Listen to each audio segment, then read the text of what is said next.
अस्सलाम वालेकुम। आप देख रहे हैं मेरा यूट्यूब चैनल मैथ का सफ़र, जिसमें आज का जो हमारा lecture exercise 2A question number है हमारे पास 3। इसमें वो हमें क्या कहता है, find the cost of A part में 10 kg of tea leaves when 3 kg of tea leaves cost $18 है। ठीक है, हमने क्या करना है, 10 kg ऑफ टी लीव्स की प्राइस हमने फाइंड करनी है, जबकि जो हमारे पास 3 kg ऑफ टी लीव्स है उनकी जो प्राइस है वो हमारे पास क्या है, $18 है। इसका जो बी पार्ट उसमें कहता है कि A kg ऑफ शुगर। ठीक है, हमारे पास A kg ऑफ शुगर है जो वो हमने क्या करनी है, उसकी कॉस्ट हमने फाइंड करनी है when B kg of sugar cost is $3। ठीक है, बिल्कुल सेम ए पार्ट की तरह है, जब हम करेंगे तो आपको इसकी समझ आ जाएगी। तो जो पीछे वाले क्वेश्चन थे उनको तो हमने क्या किया था, उनको हमने प्रोपोर्शनल मेथड से किया था। इसको हम करने जा रहे हैं यूनिटरी मेथड से। ठीक है, यूनिटरी मेथड जो हमारे पास है वो हमारे पास क्या है, वो हमारे पास इसको बाकायदा हमने क्या करेंगे, जो हमारे पास कॉस्ट होगी 3 kg वो हम लिख लेंगे। उसके बाद हम फाइंड करेंगे कॉस्ट ऑफ 1 kg। उसके बाद जो 1 kg हमारे पास कॉस्ट आ जाएगी उसको हम 10 kg के साथ मल्टीप्लाई करवा देंगे। यहाँ पे लिखें कॉस्ट ऑफ, सोल्यूशन है हमारे पास,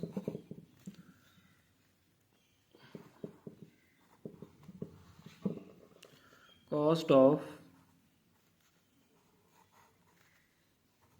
3 kg टी लीव्स। ठीक है, जो हमारे पास 3 kg टी लीव्स हैं उनकी जो हमारे पास कॉस्ट है वो हमारे पास कितनी है, वो हमारे पास है $18। ठीक है, तो यहाँ पे हमने लिख लेना है डॉलर का साइन डाल के 18। ठीक है, उसके बाद देखें जो हमारे पास 3 kg जो हमारे पास टी लीव्स हैं उनकी जो कॉस्ट है वो हमारे पास कितनी है, 18। अब हम फाइंड करेंगे cost of 1 kg tea leaves जो है वो हमारे पास क्या आएगी। अब जो 3 kg की है वो इतनी है, 1 kg की है वो हमने फाइंड करनी है। तो क्या करेंगे, जो हमारे पास $18 आ रही है उसको हम क्या करेंगे, 3 पे डिवाइड कर देंगे। ठीक है, जब हम इसको 3 पे डिवाइड करेंगे, 3 1 are 3, 3 6 are 18, तो जो हमारे पास 1 kg हमारे पास टी लीव्स है, ठीक है, उसकी जो प्राइस है वो हमारे पास कितनी आ जाएगी, वो हमारे पास आ जाएगी $6 आ जाएगी। ठीक है, अब हमने इसमें कितने kg टी लीव्स की प्राइस फाइंड करनी है, हमने इसमें 10 kg हमने टी लीव्स की प्राइस इसमें फाइंड करनी है। ठीक है, तो यहाँ पे हमारे पास हम लिख लेंगे cost of 10 kg tea leaves. 10 kg tea leaves की जो हमारे पास प्राइस होगी वो हमारे पास यहाँ पे लीव्स वो हमारे पास हो जाएगी। क्या करेंगे, जो हमारे पास 1 kg की जो हमारे पास प्राइस आई है उसको हम क्या करेंगे, 10 के साथ हम उसको मल्टीप्लाई करवा देंगे। जब हम 10 को 6 के साथ मल्टीप्लाई करवाएंगे तो ये हमारे पास आंसर आ जाएगा $60। ठीक है, तो ये हमारे पास क्या आ जाएगी, cost of 10 kg tea leaves हमारे पास क्या आ जाएगी, $60 आ जाएगी। अब जो इसका सेकंड पार्ट है, ये था हमारे पास पार्ट ए। अब हमने इसका पार्ट क्या करना है, पार्ट बी को सॉल्व करना है। पार्ट बी में वो कहता है कि फाइंड अ कॉस्ट ए के जी ऑफ शुगर व्हेन बी के जी ऑफ शुगर कॉस्ट इज, हमारे पास क्या है, हमारे पास है $C। बी पार्ट में आपने क्या लिखना है, सबसे पहले कॉस्ट ऑफ बी के जी ऑफ शुगर है वो हमारे पास कितनी है, $C है। तो यहाँ पे लिख लेंगे बी पार्ट में कॉस्ट ऑफ बी के जी शुगर, उसकी जो हमारे पास कॉस्ट क्या है वो हमारे पास है $C है। ठीक है, अब हम क्या करेंगे, कॉस्ट ऑफ 1 kg। ठीक है, जिस तरह हमने पीछे इसके ए पार्ट में कॉस्ट ऑफ 3 kg हमारे पास $18 थी और हमने कॉस्ट ऑफ 1 kg हमने फाइंड की थी, तो हमने 3 को दूसरी साइड पे जाके क्या कर दिया, डिवाइड कर दिया था। इसी तरह अगर हमने कॉस्ट ऑफ 1 kg शुगर हमने क्या करनी है, फाइंड करनी है, तो हम क्या करेंगे, जो हमारे पास $C है उसको हमने B पे हमने क्या कर देना है, डिवाइड कर देना है। तो यहाँ पे C को डिवाइड कर देंगे B पे। ठीक है। अब हमने जो चीज़ इसमें फाइंड करनी है वो क्या करनी है, find the cost of 1 kg of sugar. ठीक है, हमने जो चीज़ फाइंड करनी है वो हमारे पास क्या है, कॉस्ट ऑफ 1 kg शुगर। ठीक है, मतलब है कि हमने 1 kg जो हमारे पास 1 kg है शुगर, उसकी हमने क्या करनी है, कॉस्ट फाइंड करनी है। तो क्या करेंगे, जो हमारे पास 1 kg शुगर की जो हमारे पास कॉस्ट आई है उसको हम ए के साथ क्या कर देंगे, मल्टीप्लाई करवा देंगे। तो ये हमारे पास ए के साथ जो हमारे पास हमने ए की value cost of 1 kg find करनी है, तो ए को हमने क्या करना है, सी बाय बी के साथ हमने इसको मल्टीप्लाई करवा देना है। मतलब है कि जो कॉस्ट हमारे पास 1 kg शुगर की आई है वो हमारे पास सी बाय बी आई है। और अब हमने 1 kg की कॉस्ट फाइंड करनी है 1 kg शुगर की, तो क्या करेंगे, ए को सी बाय ए के साथ हम मल्टीप्लाई करवा देंगे। तो अब ए को सी से करवाया तो सबसे पहले हमने क्या करना है, कॉस्ट फाइंड करनी है। तो यहाँ पे जो हमारे पास साइन आ रहा है, यहाँ पे डॉलर का आ रहा है साथ, तो डॉलर हमारे पास ए को सी से मल्टीप्लाई किया, ए सी आ जाएगा और डिनोमिनेटर में हमारे पास क्या आ जाएगा, बी आ जाएगा। तो ये हमारे पास जो क्वेश्चन नंबर 3 है वो कंप्लीट हो गया। इसको हमने यूनिटरी मेथड से किया था। अब हम चलते हैं क्वेश्चन नंबर 4 की तरफ। इसका जो हमारे पास 4 क्वेश्चन है, इसमें हमें क्या कहता है कि हमारे पास एक पीस ऑफ मेटल है। ठीक है, वो हमारे पास क्या है, 5/9 है और उसका जो मैस है वो हमारे पास कितना है, 7 kg है। What is the mass of 2/7 of peace of metal. अब हमने क्या करना है, इसमें भी आप इसको यूनिटरी मेथड से या प्रोपोर्शनल मेथड, दोनों में से कोई भी आप एक लगा लें तो आप उससे आपका आंसर आ जाएगा। ठीक है, यहाँ पे देखें, उसने हमें बताया कि हमारे पास अगर 5/9 of a piece of metal हो तो उसका जो मैस है वो हमारे पास 7 kg आता है। ठीक है, अगर व्हाट इज़ द मैस, अगर वही पीस हम पहले से कम कर दें, 2/7 कर दें, तो जो उसका मैस है, वेट है, वो हमारे पास कितना हो जाएगा, वो हमने क्या करना है, फाइंड करना है। ठीक है, तो यहाँ पे आपने क्या करना है, इसको अगर हम प्रोपोर्शनल मेथड से करें तो यहाँ पे क्वेश्चन नंबर है जो हमारे पास, वो हमारे पास है, क्वेश्चन नंबर हमारे पास है 4। ठीक है, तो यहाँ पे आपने लिख लेना है, मेटल लिख लेना है। उसके बाद आपने क्या करना है, आपने मैस लिख लेना है। यहाँ पे मैस अब जो हमारे पास मेटल है वो हमारे पास क्या है, मेटल जो हमारे पास है वो हमारे पास है 5/9 है। ठीक है, मेटल के जो हमारे पास पीस है वो हमारे पास 5/9 है और जो हमारे पास मैस है वो हमारे पास क्या है, 7 kg है। और हमने जिस मेटल का मैस फाइंड करना है वो हमारे पास मेटल है 2/7 है। ठीक है, अब ये हमारे पास है 5/9 मेटल हमारे पास आ रही है और उसका जो हमारे पास मैस आ रहा है वो हमारे पास कितना आ रहा है, वो हमारे पास आ रहा है 7 kg। ठीक है, अब वो कहता है कि अगर हमारे पास मेटल 2/7 आ जाए, ठीक है, तो इसका हमने क्या करना है, हमने इसका मैस फाइंड करना है। ठीक है, अब आपको मैंने बताया है कि जब प्रोपोर्शनल मेथड की बात करते हैं तो जो हमारे पास अननोन वैल्यू होती है जो हमने फाइंड करनी है तो उसके साथ हमेशा एरो नीचे से ऊपर की तरफ आता है। ठीक है, अब इसको देखें, 5/9 बड़ा है या 2/7 बड़ा है। ठीक है, अब आपने क्या करना है, 5 को आपने अंदर रखना है और 9 पे आपने इसको डिवाइड करना है। अब ये 5 छोटा है, 9 बड़ा है, तो क्या लगा के, 0 लगा के, पॉइंट लगा के यहाँ पे 0 लगा देंगे। 9 5 हमारे पास क्या हो जाएगा, 45। तो बाकी हमारे पास क्या बच जाएगा, 5 बच जाएगा। अब अगर हम 2 को अंदर रखें और दूसरी वैल्यू 2/7 है ना, 2 को अंदर रखें और 7 पे डिवाइड करें, तो ये छोटी वैल्यू है, 2 छोटा है, 7 बड़ा है, तो 0 लगा के पॉइंट लगाएंगे तो इधर हमारे पास 0 लग जाएगा, तो 7 2 हमारे पास क्या आ जाएगा, 14 आ जाएगा। तो इससे हमें पता चल गया 0.5 बड़ा होता है या 0.2 बड़ा होता है। तो बेटा जो हमारे पास 0.5 होता है उसकी वैल्यू बड़ी होती है। अगर हमारे पास मेटल का जो पीस है वो 0.5 हो तो उसका जो मैस है वो हमारे पास 7 kg है। अगर हमारे पास जो मेटल है 2/7 हो या 0.2 हो, अब मेटल जो पहले से कम होगी तो उसका जो मैस होगा वो भी क्या हो जाएगा, कम हो जाएगा। तो इसके साथ जो एरो आएगा वो भी नीचे से ऊपर की तरफ आएगा, क्योंकि एक वैल्यू के कम होने से दूसरी भी क्या हो रही है, कम हो रही है। ठीक है, तो इसको हम क्या कहेंगे, डायरेक्टली प्रोपोर्शन कहेंगे।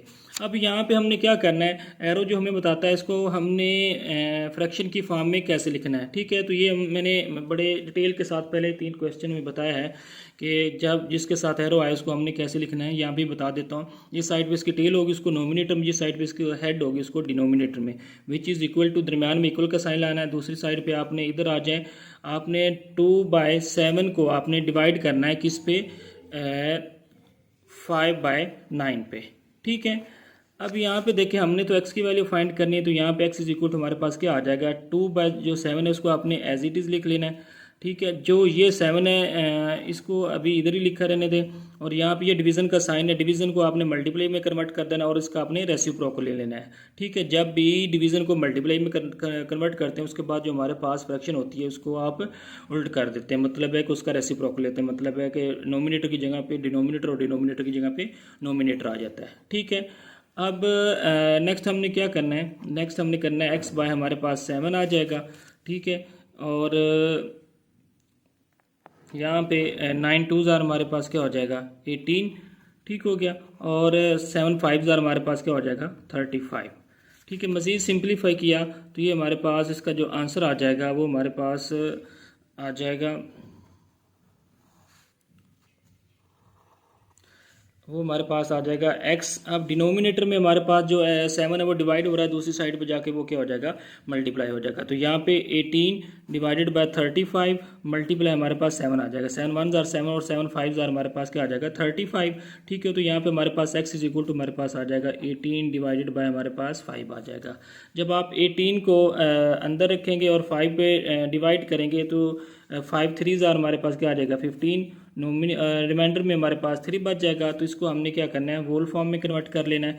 अब जो हमारे पास क्वोशंट आ रहा है उसको वोल की जगह पे लिख लेना है, जो हमारे पास रिमाइंडर है उसको आपने नोमिनेटर में, और जो हमारे पास डिवाइज़र है, ठीक है, डिवाइडेंड है, ठीक है, उसको आपने क्या करना है, मतलब जिस पे हम उसको डिवाइड कर रहे हैं उसको आपने डिनोमिनेटर में लिख लेना है। तो यहाँ पे हमारे पास जो x है वो हमारे पास क्या आ जाएगा, 3/3/5 क्या आ जाएगा, kg, क्योंकि हमने x की वैल्यू फाइंड करनी, तो x के साथ जो यूनिट आ रहा है वो हमारे पास क्या आ रहा है, kg आ रहा है।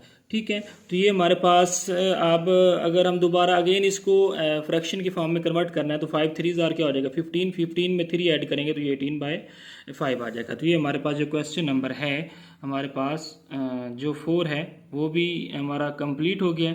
ठीक है, अब हम इसके साथ साथ चलते हैं क्वेश्चन नंबर 5 की तरफ। अब जो हमारे पास क्वेश्चन नंबर 4 तो हमने कर लिया, अब जो हमारे पास क्वेश्चन नंबर 5 है इसमें हमने क्या करना है, if z is directly proportional to x है, जो z है वो किसके डायरेक्टली प्रोपोर्शनल है, वो x के, and z is equal to हमारे पास क्या है, 12 है, when x is equal to हमारे पास 3 है। Find the value of x when z is equal to हमारे पास 18। ठीक है, क्वेश्चन नंबर है हमारे पास, क्वेश्चन नंबर हमारे पास 5 है। ठीक है, तो यहाँ पे हम क्या करेंगे, लिख लेंगे क्वेश्चन नंबर हमारे पास आ जाएगा 5 है। ठीक है, और इसमें देखें जो z है वो किसके डायरेक्टली प्रोपोर्शनल है, z is directly proportional to x है। ठीक है, जो मतलब यहाँ पे आपने लिखना है z डायरेक्टली प्रोपोर्शनल है किसके, x के। ठीक है, और उसके बाद हमें वो बताता है कि जो हमारे पास z की वैल्यू है वो हमारे पास क्या आ रही है, विच इज़ इक्वल टू हमारे पास आ रही है 12। ठीक है, एंड जो x है उसकी जो हमारे पास वैल्यू आ रही है वो हमारे पास क्या आ रही है, x इज इक्वल टू हमारे पास क्या आ रही है, 3 आ रही है। ठीक है, अब यहाँ पे देखें प्रोपोर्शनल का साइन ख़त्म करेंगे तो प्रोपोर्शनल की जगह पे यहाँ पे z दरमियान में हमने क्या करना है, इक्वल का साइन लगा देना है, प्रोपोर्शनल को ख़त्म करना है, और प्रोपोर्शनल की जगह पे हमने क्या लगा देना है, कांस्टेंट k लगा देना है, और उसको किसके साथ मल्टीप्लाई करवा देना है, x के साथ। यहाँ पे हमने क्या किया, z इज डायरेक्टली प्रोपोर्शनल, जब वो डायरेक्टली प्रोपोर्शनल की बात करेगा तो ये जो हमारे पास दरमियान में जो साइन आ रहा है ये है डायरेक्टली प्रोपोर्शनल का। ठीक है, प्रोपोर्शनल का साइन आपने ख़त्म कर देना है और उसकी जगह पे आपने इक्वल लगा के k कांस्टेंट लगा देना है, और उसके साथ जो हमारे पास नेक्स्ट जो वेरिएबल होगा x उसको हमने उसके साथ मल्टीप्लाई करवा देना है। ठीक है, यहाँ से पहले सबसे पहले हम क्या करेंगे, k की वैल्यू फाइंड करेंगे। ठीक है, k की वैल्यू कैसे फाइंड करेंगे, जो हमारे पास ये z और x की वैल्यू दी हुई है ये हम इधर पुट कर देंगे तो हमारे पास k की वैल्यू आ जाएगी। ठीक है, तो यहाँ पे अगर आप लिखना चाहते हैं पुटिंग द वैल्यू, आप यहाँ पे लिख सकते हैं पुटिंग द वैल्यू पुट की, तो z हमारे पास क्या था, 12 था, z की जगह पे हमने 12 पुट कर दिया, और के हमने फाइंड करना है, इसको हम एज इट इज़ लिख लेंगे, ठीक है। और उसके बाद जो हमारे पास एक्स है वो हमारे पास क्या है, 3 है। अब हमने तो के फाइंड करना है, 3 इधर मल्टीप्लाई हो रहा है, इधर जाके क्या हो जाएगा, डिवाइड हो जाएगा, और जो वैल्यू हम फाइंड करना चाह रहे होते हैं उसको हम लेफ्ट साइड पे लेके आ जाते हैं, ठीक है। अब यहाँ पे 3 इस के साथ मल्टीप्लाई हो रहा था, तो दूसरी साइड पे जाके वो 12 को क्या कर देगा, डिवाइड कर देगा। मतलब है 3 इधर मल्टीप्लाई हो रहा है, इधर जाके उसको हम क्या कर दिया, डिवाइड कर दिया। 3 1 जार 3, 3 4 जार हमारे पास क्या हो गया, 12 हो गया, ठीक है। तो यहाँ से हमारे पास जो के की वैल्यू हमारे पास आ रही है, के इज़ इक्वल टू हमारे पास आ रहा है 4, ठीक है। ये हमारे पास किसकी वैल्यू आ गई, ये हमारे पास आ गई के की वैल्यू, ठीक है। के इज़ इक्वल टू 4 आ गया। अब वो कहता है कि हमने इसमें क्या करना है, हमने इसमें जो हमारे पास है find the value of X, हमने एक्स की वैल्यू फाइंड करनी है when Z is equal to हमारे पास क्या है, 18 है, ठीक है। हमने x की वैल्यू, अब हमने x की वैल्यू हमने फाइंड करनी है। x हमारे पास क्या आ जाएगा, x इज इक्वल टू हमारे पास क्वेश्चन मार्क्स आ जाएगा when z is equal to हमारे पास क्या आ रहा है, 18 आ रहा है, ठीक है। अब हमारे पास k की भी वैल्यू है, k इज इक्वल टू 4 आ रहा है। उसके बाद z की भी वैल्यू हमारे पास 18 आ रही है। तो क्या करेंगे, k की वैल्यू यहाँ से हम फाइंड कर सकते हैं। जो आप इसको क्वेश्चन नंबर 1 का नाम दे लें, यहाँ पे लिख लें। अगर लिखना चाहते हैं तो putting the value of z and k in equation 1, ठीक है। तो यहाँ पे जो z है वो हमारे पास क्या है, 18 है। इस इक्वेशन में आपने वैल्यू पुट करनी है, ये वाली जिसको मैंने 1 का नाम दिया। z हमारे पास 18 है, तो यहाँ पे 18 लिख दिया। k हमारे पास क्या है, 4 है, वो हमने फाइंड किया है। यहाँ पे ये हमारे पास k इज इक्वल टू 4 है, तो x हमने क्या करना है, फाइंड करना है, ठीक है। इसको हम लिख सकते हैं 4 इंटू एक्स, ठीक है, विच इज़ इक्वल टू 18। अब x हमने फाइंड करना है, 4 इधर मल्टीप्लाई हो रहा है, दूसरी साइड पे जाके क्या हो जाएगा, डिवाइड हो जाएगा। तो x इज इक्वल टू हमारे पास क्या आ जाएगा, 18 डिवाइडेड बाय हमारे पास 4 आ जाएगा। यहाँ पे भी 4 डिवाइड हमने कर दिया था, तो यहाँ पे 4 आ जाएगा। अब क्या करेंगे, हम 18 को अंदर रखेंगे और 4 पे डिवाइड कर देंगे, तो हमारे पास इसका आंसर आ जाएगा। तो जो हमारे पास इसका आंसर आएगा, 18 को जब अंदर रखा, 4 पे डिवाइड किया, तो हमारे पास इसका जो आंसर आएगा वो हमारे पास आ जाएगा। क्या करेंगे, 18 को हमने अंदर रखना है, ठीक है, और 4 पे डिवाइड करना है। 4 4 जार हमारे पास क्या हो जाएगा, 16, ठीक है। 2 बच गया, ऊपर पॉइंट लगाया, यहाँ पे 0 लगा दिया। 4 5 जार हमारे पास क्या आ जाएगा, 20, ठीक है। तो x की जो हमारे पास x का जो हमारे पास आंसर आ जाएगा वो हमारे पास क्या आ जाएगा, 4.5। ये हमारे पास किसकी वैल्यू आ गई, ये हमारे पास आ गई x की वैल्यू। तो ये जो हमारे पास क्वेश्चन नंबर 5 है वो भी कंप्लीट हो गया। अब हम चलते हैं क्वेश्चन नंबर 6 की तरफ, जो है हमारे पास एक्सरसाइज 2A का। अब जो हमारे पास क्वेश्चन नंबर 6 है, इसमें हमने क्या करना है, if b is directly proportional to a, ठीक है। जो b है वो किसके डायरेक्टली प्रोपोर्शनल है, वो a के डायरेक्टली प्रोपोर्शनल है। And b is equal to हमारे पास क्या है, 3 when a is equal to हमारे पास क्या है, 18। Find the value of b when a is equal to हमारे पास क्या है, 24 के। अब यहाँ पे क्वेश्चन नंबर जो हमारे पास है वो हमारे पास है 6 है। क्वेश्चन नंबर है हमारे पास 6 है। और जो b है वो किसके डायरेक्टली प्रोपोर्शनल है, b इज डायरेक्टली प्रोपोर्शनल है a के, ठीक है। अब आपको पता होना चाहिए डायरेक्टली प्रोपोर्शनल क्या होता है। डायरेक्टली प्रोपोर्शनल मैंने पीछे भी बड़ी डिटेल के साथ बताया कि फ़र्ज़ करें हमारे पास 1 kg हमारे पास शुगर है, उसकी जो प्राइस हमारे पास क्या है, 100 है। अब शुगर की जो हमारे पास शुगर का जो हमारे पास वेट है, पहले से बढ़ाकर अगर हम 2 kg कर दें, तो जो इसकी प्राइस होगी वो भी हमारे पास क्या हो जाएगी, बढ़ जाएगी। मतलब है कि यहाँ से 1 से बढ़ाकर 2 किया है, तो यहाँ पे हमारे पास पहले 1 kg की प्राइस 100 थी, तो अब 2 kg की जो हमारे पास प्राइस होगी वो क्या हो जाएगी, 200 हो जाएगी। अब हमने एक क्वांटिटी को बढ़ाने से दूसरी क्वांटिटी भी उसी ही रेशियो के साथ बढ़ी है। मतलब यहाँ पे 1 थी तो 1 में 1 ऐड किया तो 2 kg होगी थी। अब यहाँ पे 100 था तो 100 में 100 ही हमने प्लस किया है। तो ऐसी क्वांटिटी जिसकी एक वैल्यू बढ़ाने से ऐसी मकदारें जिनकी एक साइड जिनके अगर एक बढ़े उसके साथ उसकी दूसरी वैल्यू भी उसी ही मिकदार से बढ़े, ठीक है। मतलब एक 1 kg थी, उसकी प्राइस 100 थी, अब 2 kg होगी तो उसकी प्राइस हमारे पास 200 हो गई है। तो इसका मतलब है कि एक क्वांटिटी को बढ़ने से दूसरी भी क्वांटिटी उसी ही रेशो से बढ़े तो उसको हम क्या कहते हैं, डायरेक्टली प्रोपोर्शनल कहते हैं। या एक क्वांटिटी के कम होने से दूसरी क्वांटिटी भी उसी ही रेशो से कम हो तो उसको भी हम डायरेक्टली प्रोपोर्शनल कहते हैं। तो यहाँ पे b इज डायरेक्टली प्रोपोर्शनल किसके, a के। तो यहाँ पे प्रोपोर्शनल का साइन खत्म किया, तो b is equal to proportional के साइन को ख़त्म करने के लिए हमने इक्वल लगा के k लगा देना। k हमारे पास क्या है, कांस्टेंट है, ठीक है। तो यहाँ पे लिख लेंगे k a आ जाएगा। अगर यहाँ पे लिखना चाहें तो k इज कांस्टेंट लिख सकते हैं। ठीक है, ये हमारे पास क्या है, कांस्टेंट है। अब वो कहता है कि अब जो b की वैल्यू है वो हमारे पास क्या है, b इज इक्वल टू है हमारे पास 3 आ रही है। b की वैल्यू हमारे पास 3 आ रही है when a is equal to हमारे पास क्या है, a इज इक्वल टू हमारे पास है 18। ठीक है, अब यहाँ पे हमने क्या करना है, हमने इसको इक्वेशन नंबर 1 का नाम देना है। ठीक है, अब यहाँ से हम b की वैल्यू पुट कर देंगे। ठीक है, जो ये हमारे पास b की वैल्यू है और a की वैल्यू हम इक्वेशन नंबर 1 में पुट कर देंगे तो वहाँ पे हमारे पास k की वैल्यू आ जाएगी। ठीक है, यहाँ पे लिख लें पुटिंग द